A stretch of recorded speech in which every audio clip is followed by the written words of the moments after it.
السلام علیکم دوستو، میں ہوں کے نیازی کمانڈو۔ آج کے میرے موضوع کا نام ہے رفع یدین۔ سوال: از روئے شریعت نماز میں رفع یدین کرنے یا نہ کرنے کا مسئلہ کیا حیثیت رکھتا ہے؟ کیا ترک رفع سے آدمی دائرہ اسلام سے خارج ہو جاتا ہے؟ جواب: رفع یدین کے متعلق نبی صلی اللہ علیہ وآلہ وسلم سے 5 مختلف طرز عمل منقول ہیں۔ نمبر 1، ابن عمر رضی اللہ تعالیٰ عنہ کی روایت ہے کہ جس سے معلوم ہوتا ہے کہ حضور صلی اللہ علیہ وسلم 3 مواقع پر رفع یدین کرتے تھے: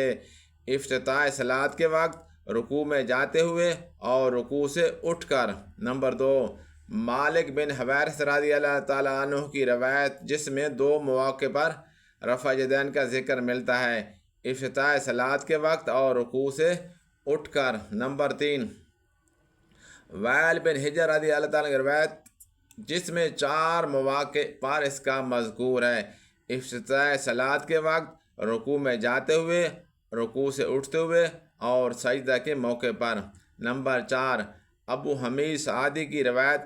اس میں بھی 4 موقع پر رفع یدین کا ذکر ہے، مگر چوتھا موقع سجدے کی بجائے تیسری رکعت میں قاعدے سے اٹھنے پر بیان کیا گیا ہے۔ نمبر 5، عبداللہ ابن مسعود رضی اللہ تعالیٰ عنہ اور براء ابن عازب کی روایت جس میں صرف ایک موقع پر رفع یدین کا ذکر ہے، یعنی افتتاح صلاۃ کے موقع پر۔ ان مختلف روایت میں سے نمبر 1 کو امام شافعی رحمۃ اللہ، احمد رحمۃ اللہ اور ابو ثور رحمۃ اللہ نے نیز اہل حدیث اور اہل ظاہر کی اکثریت نے اختیار کیا ہے، اور ایک روایت میں امام مالک رحمۃ اللہ سے بھی یہی ہے کہ وہ اس کو ترجیح دیتے تھے۔ نمبر 4 کو اہل حدیث کے گروہ نے مرجع ٹھہرایا، اور نمبر 5 ابراہیم رحمۃ اللہ نخعی رحمہ اور شیبی رحمۃ اللہ، سفیان ثوری اور ابو حنیفہ رحمۃ اللہ تمام فقہائے کوفہ نے ترجیح دی۔ لیکن یہ واضح رہے کہ سوال صرف ترجیح کا ہے، نہ کہ رد و قبول کا۔ ائمہ صلی میں سے کوئی بھی یہ نہیں کہتا کہ جن مختلف طریقوں کا ذکر مذکورہ بالا احادیث میں آیا ہے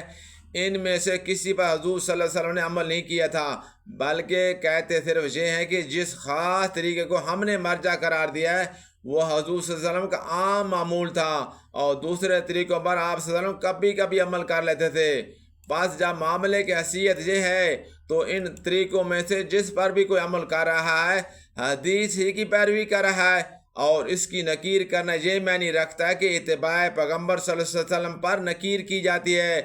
جس کی جرات مقلدین کو بھی زیبا نہیں کو جا کہ اہل حدیث اس کا ارتکاب کریں۔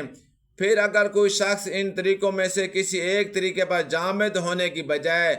وقتاً فوقتاً ان سب طریقوں پر عمل کرتا رہے جو حدیث میں مذکور ہیں، تو یہ نبی صلی اللہ علیہ وسلم کی زیادہ صحیح اور مکمل پیروی ہوگی، اور لفظ عمل بالحدیث کا اطلاق اس طرز عمل پر زیادہ صحیح معنی ہوگا۔ میں سمجھتا ہوں کہ اگر ابتدائی میں ایک طریقے کو ترجیح دینے اور باقی سب طریقوں کو ترک کر دینے کی بجائے ان سب طریقوں کو نماز میں اختیار کرنے کی گنجائش رکھی جاتی تو شاید بعد کے ادوار میں وہ جمود و تعصب پیدا ہی نہ ہوتا، جس کی بدولت نوبت یہ آ گیا کہ لوگ نماز کی جس صورت کے عادی ہیں اس سے ذرا بھی مختلف صورت بھی جہاں انہوں نے دیکھی اور بس وہ سمجھنے لگے کہ اس شخص کا دین بدل گیا ہے اور یہ ہماری امت سے نکل کر دوسری امت میں جا ملا ہے۔ بہت شکریہ، اللہ حافظ۔